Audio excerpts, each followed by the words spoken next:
धर्मराज युधिष्ठिर श्री कृष्ण जी से कहते हैं कि मुझे मार्गशीर्ष माह के शुक्ल पक्ष के एकादशी के विषय में भी बतलाइए।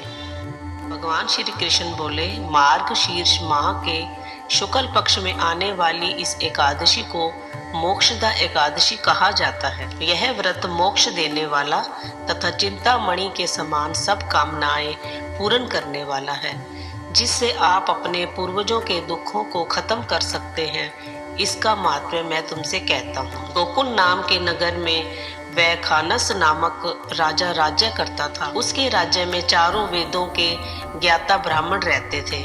वह राजा अपनी प्रजा का पुत्रों की तरह पालन करता था। एक बार रात्रि में राजा ने एक स्वप्न देखा कि उसके पिता नरक में हैं। उसे बड़ा आश्चर्य हुआ। प्रातः वह विद्वान ब्राह्मणों के पास गया और अपना स्वप्न सुनाया। कहा, मैंने अपने पिता को नरक में कष्ट उठाते देखा है। उन्होंने मुझसे कहा कि हे पुत्र, मैं नरक में पड़ा हूँ, यहाँ से तुम मुझे मुक्त कराओ। जब से मैंने यह वचन सुने हैं तब से मैं बहुत बेचैन हूँ। मन में बड़ी अशांति हो रही है। मुझे इस राज्य, धन, पुत्र, स्त्री, हाथी, घोड़े आदि में कुछ भी सुख प्रतीत नहीं होता। क्या करूं? राजा ने कहा, हे ब्राह्मण देवताओं, इस दुख के कारण मेरा सारा शरीर जल रहा है।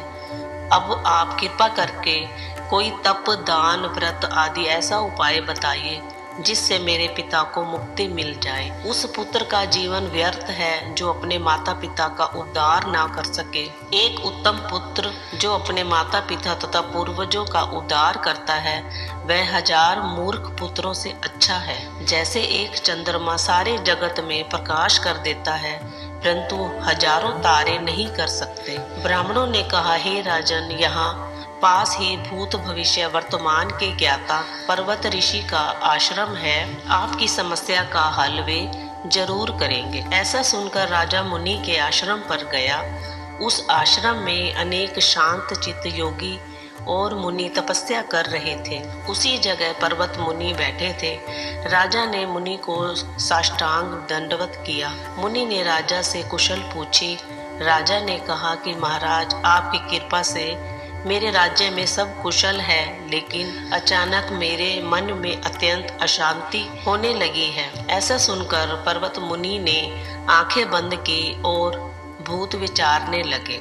फिर बोले, हे राजन, मैंने योग के बल से तुम्हारे पिता के कर्मों को जान लिया है। मुनि बोले, हे राजन, आप मार्गशीर्ष एकादशी का उपवास करें और उस उपवास के पुण्य को अपने पिता को संकल्प कर दे। मुनि के ये वचन सुनकर राजा महल में आया। का पुण्य अपने पिता को अर्पण कर दिया। एकादशी का व्रत किया। के पिता को मुक्ति मिल गई और स्वर्ग में जाते हुए वे पुत्र से कहने लगे, हे पुत्र, तेरा कल्याण हो। यह कहकर स्वर्ग चले गए। मार्गशीर्ष मास की शुक्ल पक्ष की मोक्षदा एकादशी का जो व्रत करते हैं उनके समस्त पाप नष्ट हो जाते हैं। इस व्रत से बढ़कर मोक्ष देने वाला और कोई व्रत नहीं है। इस दिन गीता जयंती मनाई जाती है। साथ ही यह धनुर्मास की एकादशी कहलाती है। अतः इस एकादशी का महत्व कई गुना और भी बढ़ जाता है।